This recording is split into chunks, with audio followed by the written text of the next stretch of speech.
Magandang araw po sa inyong lahat mga pre at eto na po tayo ngayon, panibagong reaksyon po yung ating gagawin about po dito sa interview po ni Daddy Frankie kay Inday Ukray, ayan. Kasi ang title po nito mga pre, Inday Ukray nagsalita na. Ayan, so eto po 'no, magbigay po tayo ng reaksyon kung, ano pong klase video ito pero siyempre bago tayo magtuloy-tuloy, ayun kung bago pa lang dito sa ating YouTube channel, huwag kalimutang mag-like, share, subscribe para naman maging updated ka po sa mga uploads natin, ayan. So ayan ano, wala naman patupik-tupik pa, magsimula na po agad tayo dahil mabilis ang reaksyon lang po ito mga pre, ayan. So tuloy po natin, may TikTok tayo diyan, may Facebook, kalimbangin niyo na po 'yan. Depende rin kasi sa sitwasyon yun. Kasi sa mga hindi nakakaintindi, no? Mas maganda na rin to, nahihiyaman ako dahil alam ko masama pakiramdam ni Daddy Frankie. Pero nga, dahil si Daddy Frankie, patas, no? Halimbawa kung hindi ako kinakausap ni Daddy Frankie at hindi ako tinatanong, susugod-sugod ako naman sa dadagdag ng ganyan. Alam niyo po, wala akong magagawa kung hinusgahan niyo ako, no? Kasi, opo, may mali ako, aminado ko, may mali ako. Ayan na, klaro, may mali. Parang na-provoke kasi si Inday Ukray. Klaro po yan ha, lahat naman tayo. Ina-analyze po natin yung mga sinasabi ni Inday Ukray, hindi po, wala po, pareho po silang may mali. Okay? Wala po akong sinasabing tama, always tama si Inday Ukray. At least marunong po siyang umamin, di ba? Hindi ko po ugaling manghusga ng tao. Sino ba naman sa atin lahat ang masasabi niyo na perfect kayo? At sinabi ko rin, Hindi siya perfect. Pero kasi kung ganun yung salubong sa'yo, tao ka lang, magkakasala at magkakasala ka. Kahit po ako, mga pre, di nyo lang nakita sa camera. Ha? Nabuisit po ako kay Ansing. Nung kasagsagan ng issue ng DSWD, nabuisit po ako kay Ansing. Hindi nyo lang nakita sa camera. Pinapayuhan ko si Ansing, sabi ko, bakit ganito yung nangyayari? Abay, gusto ni Ansing magsinungaling pa ako. Hayaan ko na lang daw yung DSWD. Tinuturuan po ako magsinungaling ni Ansing. Wala po yan sa video ni Daddy Frankie. Kinakausap namin si Ansing ni Jelay. Pinapayuhan ng team Daddy Frankie. Kasi si Daddy Frankie wala ng time na yun eh. Pinapayuhan ng team Daddy Frankie si Ansing kung ano yung magandang gawin. Kasi binabastos po siya ng DSWD. Kasi syempre karapatan naman niya yung kung ano yung gusto niyong gawin. Diba? Tinuturuan namin. Ang gusto ni Ansing, hayaan na lang daw siya. Magsinungaling na lang daw ako. Ay na, alam mo, sa gigil ko kay Ansing, simula nung time na yon, di ako bumalik sa kanya doon. Talaga. Dahil nasusuya ako sa kanyang pagmumuka. Nataasan ko siya ng boses. Si Ansing, hindi man siguro sermo, pero nataasan ko talaga siya ng boses. Ayaw kasi nung tinuturuan mo ko magsisinungaling ako. Kaya yung kanyang partner, umikot sa likod ko, hinawakan yung dito ko. Diba? Kasi ayoko nang ako pa yung tuturuan mo ng kasinungalingan. Diba? Ayoko nang ganun. Kaya si Inday Ukray, mas malala yung nangyari sa kanya. Ako, tinuruan ako magsinungaling. Kumulo yung dugo ko. Diba? Nawawalan ako ng respeto pag ganun eh. Siyempre, beneficiaries pa rin yun. Nadamay na lang, beneficiaries ni Daddy Frankie. Ayoko na maggumaya sa kalingap na beneficiaries aawayin.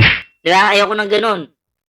Pwede tayo magbigay ng opinion, reaction, pero yung harap-harapan magagalit ka, muntik na ako nun. Kay Inday Ukray, ganun din nangyari, kasi siya yung nauna. Gets nyo? rin nga kay Daddy Frankie, na Daddy Frankie ako, diretso po ako magsalita. Kung meron po ako nagagawang pangit at masama, sabihan niya ako. Dahil po yung nagsabi na maglilipistik ako dahil pangit na nga ang mukha ko, tapos wala pang lipstick, pangit na nga ugali ko eh. Nasintabi kay Ate Ansing, na walang personalan, kasi mag-reaction lang ako sa video nyo na ayon na rin sa mga sinasabi at nakikita namin. At yan yung dapat intindihin ng mga ng mga nagre-react, no? Huwag kayong maging one-sided. Kung gusto nyong hindi kayo pwede dito sa community kung ang dala nyo, maawayin lang yung yung mga reactors dito. Kung yan yung dala nyo, ngayon pa lang ako na nagsasabi, bawal kayo dito. Kasi kahit ako po, nanggaling na ako dyan sa mga katoksika na yan. No? Kung ako lang, pwede. Kahit saan po.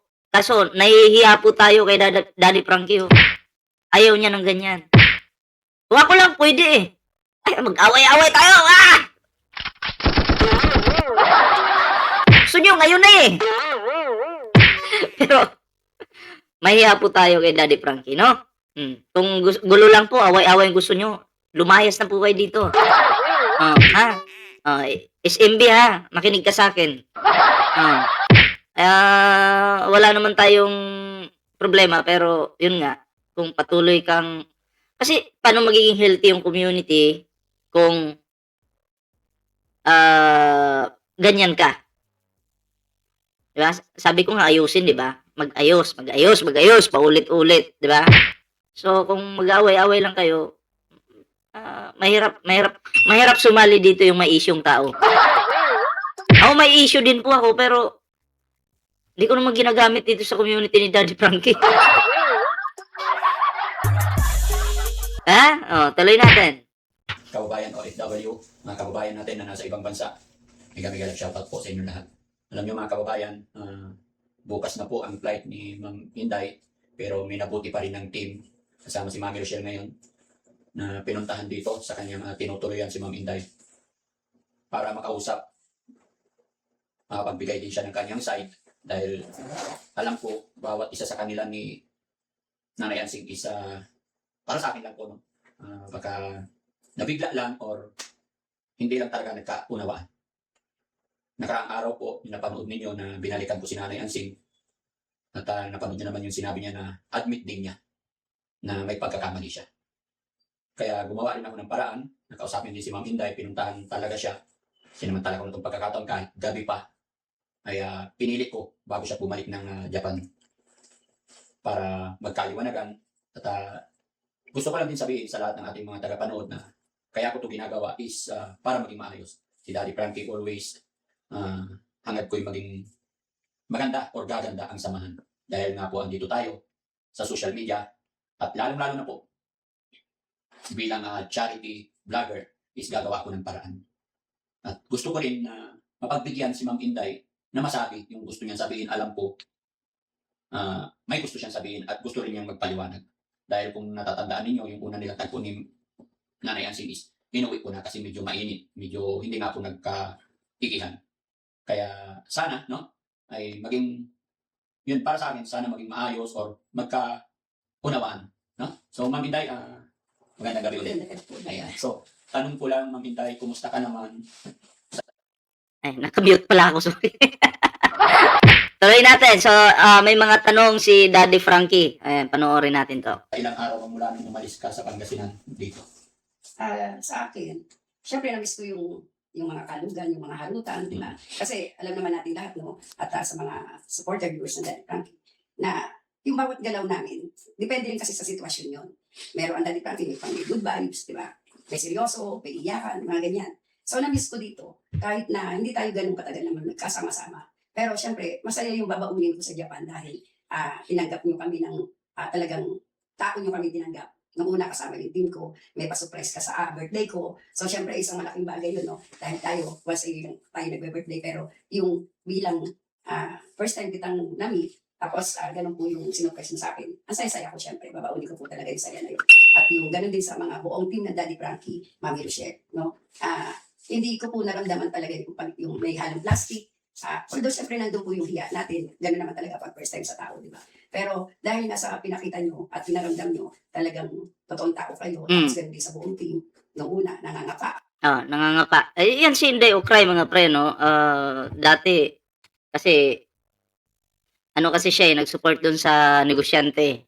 Si Inday Ukray dati. And then, yun nga, parang, hindi maganda yung pagka-support niya. Yung support niya, okay, solido. Kaya lang, yung sinuportahan niya medyo palpak. Kasi, alam mo, mahirap kasi yung puro ganun eh, di ba? So, at least si Inday Ukray po, pagdating dito kay Daddy Frankie, ano siya, yung namamaster niya po yung kumbaga yung mga reactions na maayos po with Ukrayan and tawanan, ganun. Kasi doon sa kabila, mahirap eh, parang toxic sa kabila. Kasi kung puro na ganun, mahirap na mga pre, di ba? At least dito kay Daddy Frankie, siya'y nai-enjoy niya po dito. Parang hindi po siya napipilitan, di ba? Tapos nung ano na, mga ilang araw na nagkakaharutan na. So yun yung magandang samahan at saya na babaunin ko sa Japan. Kasi first time talaga itong nangyari sa akin. Sa bagay, hindi naman ako ganun katagal sa social media. At yun nga, wala naman akong sinasampas-sampahan na kung saan-saan. No? Sa totoo lang, inamin ko na rito na pangalawang 2 times ko pala na nag-reactor kay Daddy Frankie. Kaya yung magandang salubong Mm. at pinaramdam sa amin. Doon pa lang, buong puso ako nagpapasalamat po sa inyo lahat at sa buong team. Sana, di ba, hindi lang sa akin, kahit sino po ang bibisita sa inyo, alam ko na gano'n po kayo mag-appreciate sa mga bisita nyo. Na dahil totoong tao kayo, yun po, yun lang yung magandang mga nangyari na ano. At syempre, masaya din ako dahil namit ko yung mga ibang beneficiary ng Daddy Frankie. Tayo nakatuklas kung paano mag-mission si Daddy Frankie. Di ba? Oo. Kaya yun yung na-experience ko. Syempre, sino ba naman ako? Si Inday okay lang, no? Kaya, Ayan. So, nakilala niya po personally si Daddy Frankie, mga pre. Oo, talagang ano siya, no? Nakita niya kung sino po ang isang Daddy Frankie. Yan. So, kayo yung mga nanghuhusga diyan kay Daddy Frankie, no? Pwede rin kayong bumisita kay Daddy Frankie kung gugustuhin niyo, no? Na makilala yung tao. Kasi may mga iba diyan na galit-galitan eh. Oh. Kumustahin niyo muna, 'di ba? Oh, tingnan niyo kung sino talaga si Daddy Frankie. So, fast forward po tayo, doon tayo sa pinaka-issue, mga pre, no? Oh, tuloy natin. yes, sinabi ko yung andyan si Alcing. Kasi di ba, nagulat ako. No? So hindi ko pagpipilitan na maniwala kayo dahil kung nakita niyo yung video, nandito ako dahil may nabasa rin ako. Sabi, script prank. Kasi sabi, ready na ba? Wala akong sinasabing ready na ba sa video ni Daddy Frankie. No? Sabi niya, andyan si Alcing. Yes, sinabi ko yung andyan si Alcing. Kasi di ba, nagulat ako. Saan dyan si Alcing? O, nagdala pa nga ako kay Mami Rochelle. O, di ba? Tapos ngayon, sino ba mag-expect? Na sabi niya, ikaw pala si Inday Badidi. Ang ganda-ganda naman ng sanabi ni Daddy Frankie. Nani Alcing, halika dito, pakikilala ko sa'yo si Inday Okray. Di ba? O, tapos pumasok siya. Tapos, ako, hindi pa Ayan, ipapakilala, maganda naman yung pagkaano. Tapos yung pagpasok ni Ansing, parang itsuserang pala ka. Ay, ikaw pala si Inday Ukray. Alan, jowa. ako nagsalita nun na. Siya ang bumanat sa akin na ikaw pala si Inday Okray na nanlalapit sa kanya. Mm. Tanong ko sa inyong lahat. Kay Daddy Frankie, sinabi niya kung sino yung mga legit reactor. Pero si Daddy Frankie, hindi maramot. Maraming nagre-reaction at maraming tumatawag ng avatar. Di ba? Bakit hindi mo awayin lahat yun ang same? Oh, yun nga. Kasi ang nag-create po ng avatar na yan, for your information lang, sa mga hindi pa nakakaalam, no, si Ansing po mismo. Okay? Hindi po si Daddy Frankie, hindi po si Inday Okray, hindi po kung sino-sino, kundi si Ansing po. Tinawag niya po yung sarili niyang avatar. Oh. Tapos tinatanong kita, sabi ko sa'yo, di ba ikaw rin naman tinawag mo kung Inday Badiday? Di ba? Kasi, Pero at least, hindi tinawag ni Inday Okray yung sarili niya ni Inday Badiday. Ang nag-create nun si Ansing. Si Ansing talaga yung tagagawa eh. kung yung workmate mo ang nagsabi sa'yo ng avatar ka, dapat kung ayaw mo ng avatar, unang-una pa lang, inaway mo yun. Yung nagbansag sa'yo at sinabi mo kay Daddy Frankie na siya nagsabing kamukha mo yung avatar. Tapos yung sinabi ko sa'yo, bakit mo ako tinawag ng Inday Badiday? Sabi mo, hindi ko natanda yun, kaya sinabihan kita ng kulyanin. Dahil bilang manonood, nandyan sa video yan. Diba? So tapos nung sinabi mo na bakit nandito ka, ganito ganyan. So, sabi ko gano'n, nandito ako. Dahil nga, diba, na ganyan, bakit ka umaapak sa ano, anong sinasabi mo? So bilang ako, siguro may mali ako. Hindi ko sinasadya yung pagsabing sino ka ba? Dahil sinabi mo sa akin, kumot mayaman ka, anong sagot ko? Hindi ako mayaman. Oh. At never ako nagsalita sa live ko na sabihin kong mayaman ako dahil hindi naman ako nagtatrabaho. Oh. Para Si Ansing kasi yung gumagawa na naman ng... iba kasi yung mayaman sa may pera lang. Di ba? Pag may pera ka, at least may pera. Yung mayaman, may mga mansyon yun. Diba? May mga palasyo. Kung mayaman ka, hindi ka na mangingibang bansa para magtrabaho. Diba? Kung mayaman ka, dapat may mega mall ka sa Pilipinas. Or may Jollibee ka. Ganon, yun yung mayaman. makaipon ako ng limpak-limpak na pera. Tapos nung ini-insist mo na ikaw yung nag-aalis Si Ansing kasi gumagawa talaga ng kwento eh. Tinalalait sa akin, wala ka namin binibigay sa akin. So, ini-insist mo doon about sa pera. So, nairita na ako doon. Di ba? Hindi naman dapat ganun eh. Kasi kung in-approach mo ako na Uy, Inday, andito ka pala. Pwede ka bang makausap? May sasabihin ako sa'yo kasi napapanood kita. So, kung kinausap mo ako ng maganda, pwede rin ako magsalita sa'yo ng maganda. Kahit in off camera pa. Oh, yun. Klaro yun, wait lang, may ads. May ads lang po.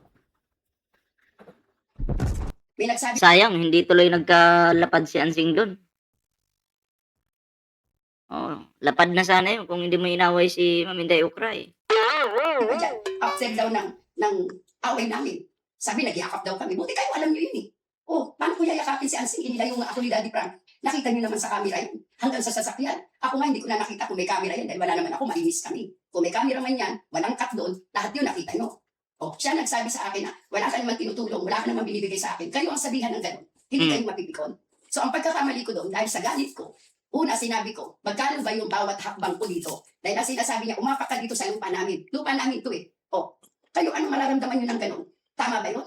So, hindi ba kayo mapipikon kung kayo nasa lugar ko? Hindi ko naman siya dinayo dun eh. At saka sinasabi niya, At anong mararamdaman mo kung ikaw mismo sabihin sa'yo, anong ginagawa mo dito sa lugar ko? Lupa namin to. Trespassing ka. Ang gagawin mo? Intention mo naman na bumisita lang doon. Diba? Ang gagawin mo?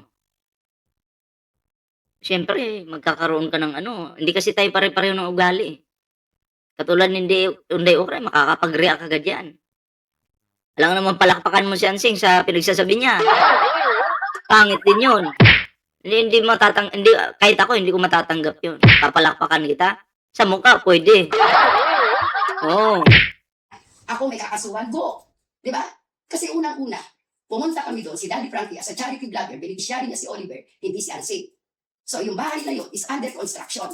Hindi ako pumasok sa bahay ni Ansing para magsisisigaw, para mag-iskandalo. Oh, at saka hindi siya pumasok nang walang permiso nung nagpapagawa. 'Di ba? May permission.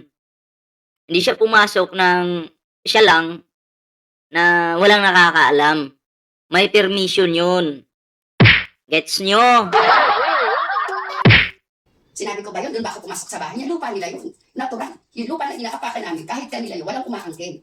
Ang akin lang, kailangan niya pa ba sabihin sa akin yun na lupa namin to eh. Eh bakit? Ba't ka dumayo dito? Bakit ka na ganyan? O wala ka naman binibigay sa kapatid ko. Kahit kayo mapipikon. So instead na sabihin ko, yung sinabi ko na magkano yung bawat papa ko ng paa dito. Tapos ganun pa rin siya, puro pera pa rin siya. Kaya sinabi ko, magkano ka ba? Instead na sasabihin ko, magkano ka ba? Ang nasabi ko. Aminado ko doon, may mali. Pangit ang dating sa inyo. Di ba? Pero wala akong karapatan na bumili ng buhay ng tao. Hindi ko minamaliit yung sasabihin nyo na mayaman ako, wala akong karapatan. Bakit? Kahit na si Daddy Frankie pag nagbablog, di ba? Dumadating yung time na nagkakamali. Ang isa sa pagkakamali ni Inday Ukray, yung word na magkano ka ba? Siguro dahil napuno niya na siya. Kasi si Ansing, ang dami nang lumabas sa bunganga niya. Dinuduro-duro pa siya. May paganong-ganon pa ng walis. So sa tingin ko, ano lang, 60-40. Or pwede rin 30-70. Kaya Ansing yung mataas, kaya Inday Ukray yung mababa. Kasi mas mali si Ansing kumpara kay Inday Ukray.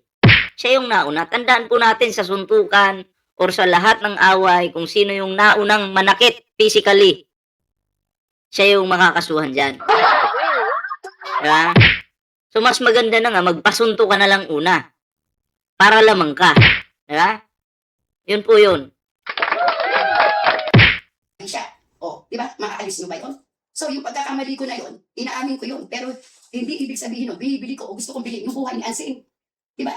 O, Pag sinabi kasing magkano ka ba, posible ring isipin ng iilan na yun nga, yung buhay ni Ansing. Pero, simplihan na lang po natin, hindi naman po killer si Inday Ukray. Siguro, dahil lang sa pikon niya, no?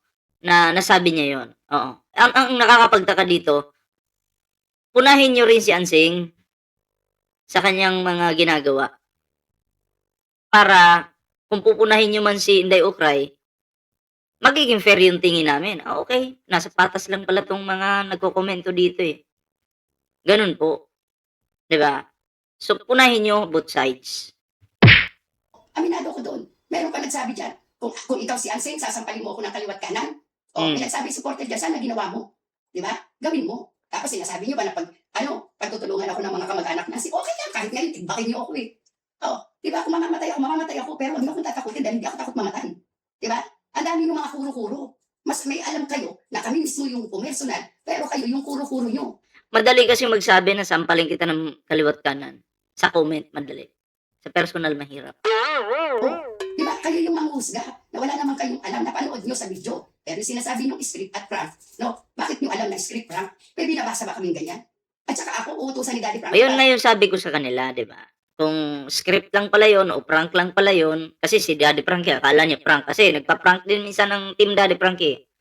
Kung script lang pala yun, sabi ko nga sa inyo, try niyong bumisita kay Ansing. Magsuot kayo ng magandang kasuotan para pagtingin niya sa inyo mukhang mayaman. Pakiramdaman niyo yung mga galawan ni Ansing. Tingnan natin. Yan. Mag-prank. Ayun nga yung kinaayawan ko dun sa pinanggalingan ko. Dahil magre-reaction ako. Pagkatapos may kasinungalingan. So lahat naman ng nire-reaction ko, binabasi ko yung sa video. Oh, yun. So ngayon, ang akala nyo, dahil binabasa ko yung mga comment, hindi ko binabanggit yung mga pangalan ng mga nagsasabi, ang akala nyo sa bibig ko lumalabas yun. No? Yun yung naimali doon. So starting ngayon, pag may nagsalita sa comment section ko, so babasahin ko yung mga pangalan para alam nyo na hindi nanggagaling sa bibig ko yun. Hindi ako ganun tao. Dahil kung sa respetuhan lang, kung sa respetuhan lang naman, ganito na yung edad ko. Pero daladala ko yung respeto. Pero sabi ko nga, hindi ako santo. Kung kayo santo, no, magpapako na kayo sa krus. Dahil ako hindi ako santo. Sabi ko nga sa inyo, si Ansing, nung time na kasagsagan ng DSWD mga pre, pinuntahan namin yan, Jelay sa bahay. Tinuturuan po ako ng mali-mali, magsinungaling ako, ganyan. Kulang pa nga lang sabihin niya, huwag mo nang sabihin kay Daddy Frankie. Oh. Nataasan ko siya ng boses. Sabi ko, huwag mo akong turuan. Huwag mo akong tuturuan ng ganyan kasi unang-una, nagbablog din po ako sa government, no? Sa gobyerno natin. Ayoko nang magsisinungaling, lalo na't DSWD yan. Kung ang DSWD nagkamali kasi parte ng government yan, ayoko namang masisi yung Pangulo natin, dikdikin natin yung DSWD. Kawawa naman yung Pangulo, kapalpakan ng DSWD, Pangulo yung masisisi. So, ayoko nang ganun. Tinuruan ako magsinungaling. Nataasan ko tuloy ng boses, nanggigigil ako nung time na yun. Kaya simula noon mga pre, simula noon, hindi pa ako pumunta doon kay Ansing. Baka magkasala lang ako ano pang masabi ko sa kanya. Hindi man ako nagtatanim ng galit, pero pag usaping ganyan kasi, ay ano tayo dyan. Ayoko na ganyan. Yun. Baka malampasan ko pa yung dami pag ako'y nagpakasanto. Kahit magpakasanto sino man sa atin, no? Diyos pa rin ang magsasabi niyan kung sino yung walang kasalanan. Dahil sa mundong ibabaw, walang tao, walang may kasalanan. Di ba? Kaya, wag niyo akong musgahan, hindi niyo ako kilala. No? Galing ako sa matinong bansa, hindi ko sinasabing Japan lang Kasi wala naman yan Wala naman yan sa bansa-bansa Nasa pagkatao natin yan. So kung tinuring ka ng ganun, di ba? Maaalis niyo ba sa akin na hindi ako mapikon? Pag tayo nagalit, masasabi niyo ba na mabait ang lalabas sa bibig natin? Sino yung nagalit sa inyo? Na lumabas na mabait na salita? Meron ba? Di ba? Tao lang ako. Lahat tayo tao lang. Tama. So, tandaan niyo po yung salitang tao lang ako. Bago kayo manisi ng iba, di ba? Tingnan niyo muna yung sarili niyo. Bago kayo magkomento ng padalos-dalos, tingnan niyo muna yung sarili niyo. Huwag padalos-dalos, analyze niyo. Sabi ko nga, hindi ko rin sinasabing mali din ni Ansing lahat. Sabi ko, silang dalawa, may pagkakamali, pero mas malala si Ansing. Diba? Yun po. So, yun at tandaan din po natin, hindi po nilait ni Unday Okra yung kahirapan ni Ansing. Wala po. Okay? Wala po sa estado ng buhay yan. Wala po. Nagkasagutan lang. Yun. So, kayo, kung gulo yung hanap nyo dito sa community ng ni Daddy Frankie, bawal po kayo dito, no? Kung gagayahin nyo siguro dun sa kabila, kalingap, well, style na nila yon, respect na natin yung style nila, pero dito, sa community po ni Daddy Frankie, bawal po yan, kasi ayaw po ni Daddy Frankie ng ganyan, okay? So, yun lang naman yung aking reaction video mga pre, no? At yun na nga, no? Bago tayo magtapos sa video ito, ayan, huwag kalimutang mag-like, share, subscribe para naman po maging updated kayo sa mga uploads natin. At may TikTok po tayo dyan, may Facebook page po tayo dyan. Yan, kompleto Ricardos po yan mga pre, no? Ayan, at i-share po natin ang videong ito. Ayan. So ako magpapaalam po muna pansamantala. Ingat po kayo. Magandang gabi po sa inyong lahat. Ayan. Magkita-kita po tayo sa susunod na video.